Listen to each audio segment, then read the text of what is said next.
Antoine de Saint-Exupéry, Le Petit Prince.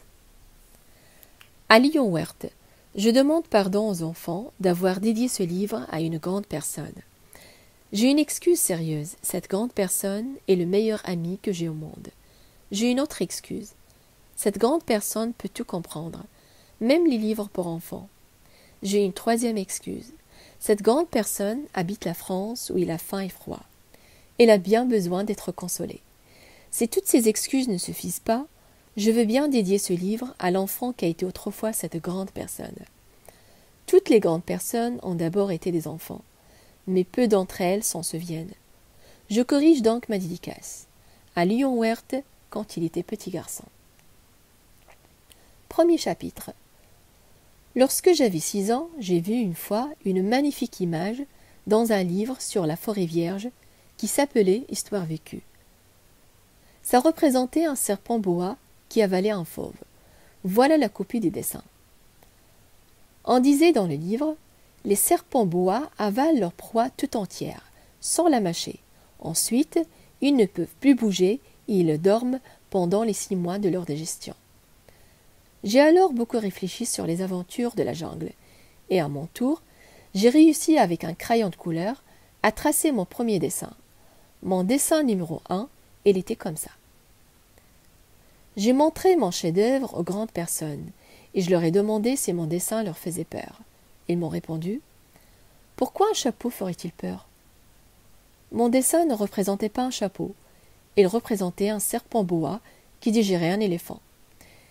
J'ai alors dessiné l'intérieur des serpents boa, afin que les grandes personnes puissent comprendre. Ils ont toujours besoin d'explications. Mon dessin numéro 2 était comme ça. Les grandes personnes m'ont conseillé de laisser de côté les dessins des serpents boa, ouverts ou fermés, et de m'intéresser plutôt à la géographie, à l'histoire, au calcul et à la grammaire. C'est ainsi que j'ai abandonné, à l'âge de 6 ans, une magnifique carrière de peintre. J'avais été découragé par l'insuccès de mon dessin numéro 1 et de mon dessin numéro 2. Les grandes personnes ne comprennent jamais rien toutes seules. Et c'est fatigant pour les enfants de toujours et toujours leur donner des explications. J'ai donc dû choisir un autre métier, et j'ai appris à piloter des avions. J'ai volé un peu partout dans le monde. Et la géographie, c'est exact, m'a beaucoup servi. Je savais reconnaître, de premier coup d'œil, la Chine de l'Arizona. C'est très utile, si l'on est égaré pendant la nuit. J'ai ainsi eu, au cours de ma vie, des tas de contacts avec des tas de gens sérieux. J'ai beaucoup vécu chez les grandes personnes. Je les ai vus de très près. Ça n'a pas trop amélioré mon opinion. Quand j'ai rencontré une qui me paraissait un peu lucide, j'ai fait l'expérience sur elle, de mon dessin numéro 1, que j'ai toujours conservé. Je voulais savoir si elle était vraiment compréhensive. Mais toujours elle me répondait « c'est un chapeau ». Alors je ne lui parlais ni de serpent boa, ni de forêt vierge, ni d'étoiles. Je me mettais à sa portée.